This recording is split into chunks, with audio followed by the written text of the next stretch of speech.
নমস্কার বন্ধুরা, সারা দেশে বর্তমানে যে বিষয়টি নিয়ে সর্বাধিক চর্চা হচ্ছে সেটা হলো সিটিজেনশিপ অ্যামেন্ডমেন্ট অ্যাক্ট অর্থাৎ সিএএ। আপনারা জানেন গত 11ই মার্চ থেকে এই অ্যাক্ট বা নিয়মকে লাগু করা হয়েছে। এই অ্যাক্টের অর্থ কী এবং এখানে কাদের কাদের আবেদন করতে হবে, আবেদন করার জন্য কি কি ডকুমেন্টস লাগবে এবং এই নাগরিকত্ব আইন সম্পর্কে বিস্তারিত তথ্য জানানোর জন্য আজকের এই ভিডিও।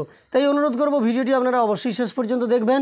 সেই সঙ্গে এই চ্যানেলে আপনি যদি নতুন এসে থাকেন তাহলে অবশ্যই চ্যানেলটিকে সাবস্ক্রাইব করে পাশে থাকা নোটিফিকেশন বেল আইকনটাও অল করে রাখতে ভুলবেন না, যাতে পরবর্তী ভিডিওর নোটিফিকেশন সবার প্রথম আপনার কাছে চলে যায়। এ ব্যাপারে প্রথম যেটা আমাদের জানতে হবে, ভারতের নাগরিক কারা এবং এই নাগরিকত্ব আইনের ব্যাখ্যা স্বরাষ্ট্রমন্ত্রক কী দিয়েছেন। এক্ষেত্রে জানানো হয়েছে, প্রথমত 1950 সালের 26শে জানুয়ারির আগে যাদের অবিভক্ত ভারতে জন্ম এবং স্বাধীনতার পরেও যারা ভারতবর্ষেই থেকে গিয়েছেন তারা সকলেই ভারতের নাগরিক। দ্বিতীয়ত 1950 সালের 26শে জানুয়ারির আগে যাদের অবিভক্ত ভারতে জন্ম এবং ওই সময়ের মধ্যে যারা পাকাপাকিভাবে থাকার জন্য এদেশে চলে এসেছেন তারাও তাই, অর্থাৎ তারাও ভারতবর্ষের নাগরিক।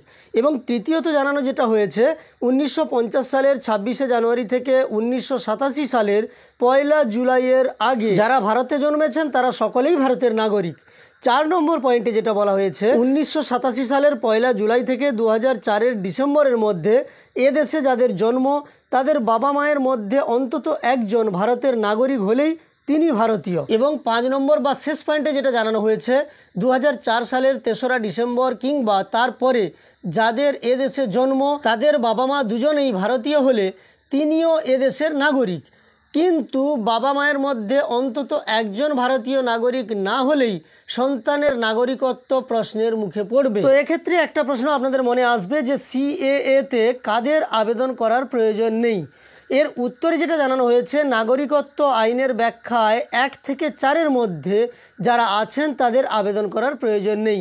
এই যে দেখতে পাচ্ছেন ওপরেই 1 থেকে 4-এর মধ্যে নাগরিকত্ব আইনের যে অংশগুলো আছে সেগুলির যে কোনো একটি থেকে থাকলেই আবেদন করার কোনোরূপ প্রয়োজন নেই।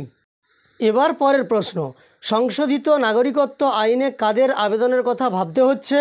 উত্তরে যা জানানো হয়েছে, 2014 সালের 31শে ডিসেম্বরের মধ্যে বাংলাদেশ, পাকিস্তান, আফগানিস্তানের মতো দেশ থেকে যে সমস্ত অমুসলিমরা মানে হিন্দু, শিখ, খ্রিস্টান, বৌদ্ধ, জৈন, পার্সি ধর্মীয় অত্যাচারের কারণে এদেশে এসে আশ্রয় নিয়েছেন এবং অন্তত 5 বছর ভারতে কাটিয়েছেন তারা নাগরিকত্বের শংসাপত্র পেতে সিএতে আবেদন জানাতে পারেন বলেই ইতিমধ্যে জানিয়েছে কেন্দ্র।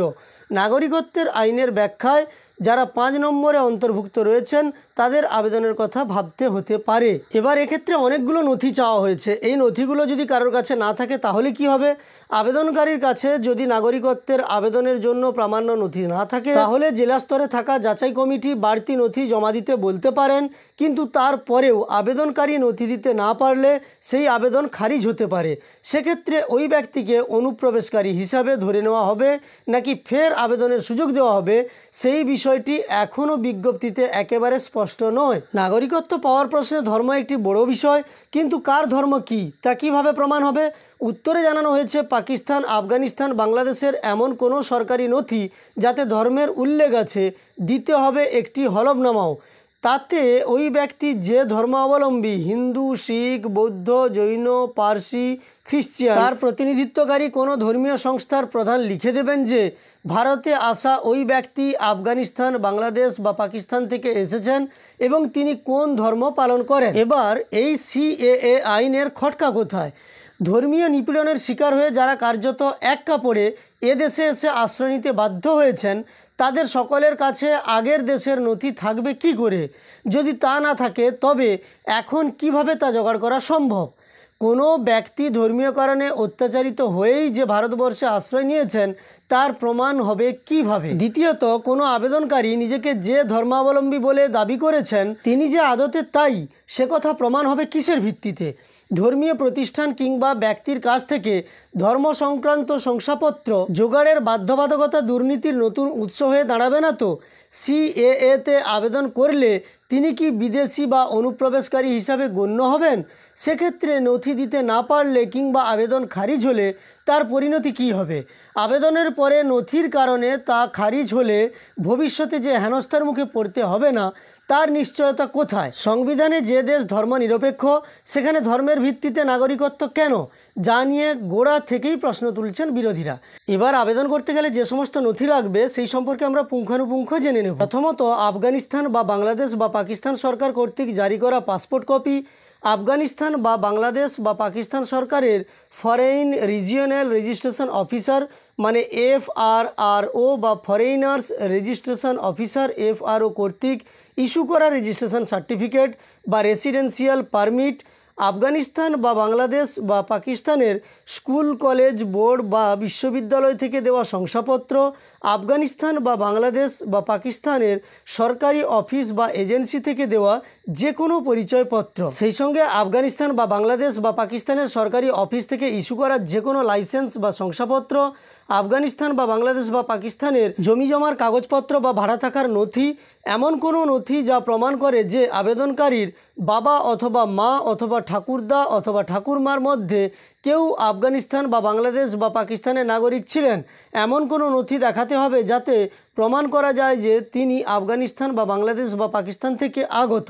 এগুলি ছাড়াও আবেদনকারীকে নিম্নলিখিত নথিগুলি দেখাতে হবে যাতে বোঝা যায় যে তারা 2014 সালের 31শে ডিসেম্বরের আগে ভারতে প্রবেশ করেছিলেন। ভারতে আগমনের সময় ভিসা এবং ইমিগ্রেশন স্ট্যাম্পের কপি, ভারতে ফরেনার্স রিজিওনাল রেজিস্ট্রেশন অফিসার বা ফরেনার্স রেজিস্ট্রেশন অফিসার দ্বারা জারি করা রেজিস্ট্রেশন সার্টিফিকেট বা আবাসিক পারমিট, ভারতে আদমশুমারি গণনাকারীদের দ্বারা জারি করা স্লিপ, ভারতে সরকার প্রদত্ত কোনো লাইসেন্স বা শংসাপত্র বা পারমিট যেমন ড্রাইভিং লাইসেন্স বা আধার কার্ড ইত্যাদি। এছাড়াও ভারতে জারি করা আবেদনকারীর রেশন কার্ড, সরকারি স্ট্যাম্প সহ আবেদনকারীকে সরকার বা আদালত কর্তৃক জারি করা যে কোনো চিঠি, ভারতে জারি করা আবেদনকারীর জন্ম শংসাপত্র, আবেদনকারীর নামে ভারতের জমি বা ভাড়ার রেকর্ড বা নিবন্ধিত ভাড়া চুক্তির কাগজপত্র লাগবে, প্যান কার্ড সংক্রান্ত নথিও লাগবে। কেন্দ্রীয় সরকার কিংবা রাজ্য সরকার বা যে কোনো একটি দ্বারা জারি করা অন্য কোনো নথি, সেটি কেন্দ্রীয় সরকার বা রাজ্য সরকারের আন্ডারটেকিং কোনো সংস্থা বা আর্থিক প্রতিষ্ঠান যেমন ব্যাংক বা অন্য কোনো সরকারি প্রতিষ্ঠানের দ্বারা ইস্যু করা হলেও হতে পারে। কোনো গ্রামীণ বা শহুরে প্রতিষ্ঠানের নির্বাচিত সদস্য বা তার আধিকারিক বা রেভিনিউ অফিসার কর্তৃক জারি করা শংসাপত্র, আবেদনকারীর নামে ব্যাংক অ্যাকাউন্ট বা পোস্ট অফিসে অ্যাকাউন্টগুলির সাথে সম্পর্কিত রেকর্ড, অ্যাকাউন্টের বিবরণ, আবেদনকারীর নামে ভারতে বিমা কোম্পানিগুলির থেকে কোনো পলিসি করা হয়ে থাকলে তার নথি। সেই সঙ্গে আরও নথি আছে আবেদনকারীর নামে বিদ্যুৎ সংযোগের কাগজপত্র বা বিদ্যুৎ বিল বা অন্যান্য ইউটিলিটি বিল, আবেদনকারীর ক্ষেত্রে ভারতে আদালত বা ট্রাইব্যুনালের রেকর্ড, FPF বা PPF বা পেনশন বা কর্মসংস্থান দেখানোর নথি, ESIC এর নথি, ভারতের স্কুলে ছাড়ার শংসাপত্র, ভারতের স্কুল বা কলেজের বা কোনো বোর্ড বা একটি বিশ্ববিদ্যালয় বা সরকারি প্রতিষ্ঠান দ্বারা জারি করা একাডেমিক শংসাপত্র, আবেদনকারী যদি পৌরসভা থেকে ট্রেড লাইসেন্স থেকে থাকে এবং বিবাহের শংসাপত্র, এইসব যদি থেকে থাকে তাহলে আপনি CAA-তে আবেদন করতে পারবেন। CAA কি এবং CAA-তে কারা আবেদন করবেন, কারা আবেদন করবেন না বা কাদের আবেদনের প্রয়োজন নেই, তাছাড়াও কী কী নথি লাগবে এই সম্পর্কিত সমস্ত তথ্য দিয়ে আপনাদের সহযোগিতা করার চেষ্টা করলাম। ভিডিওটি আপনাদের যদি উপকার এসে থাকে একটি লাইক করে আমাদের উৎসাহিত করবেন, সেই সঙ্গে আরও কোনো ভিডিওর ডিমান্ড থাকলে কমেন্টে জানিয়ে দেবেন। আর এই ধরনের আরও ভিডিও পাওয়ার জন্য চ্যানেলটিকে সাবস্ক্রাইব করে পাশে থাকা নোটিফিকেশন বেল আইকনটাও অল করে রাখবেন। ভিডিওটি শেষ পর্যন্ত দেখার জন্য অসংখ্য ধন্যবাদ।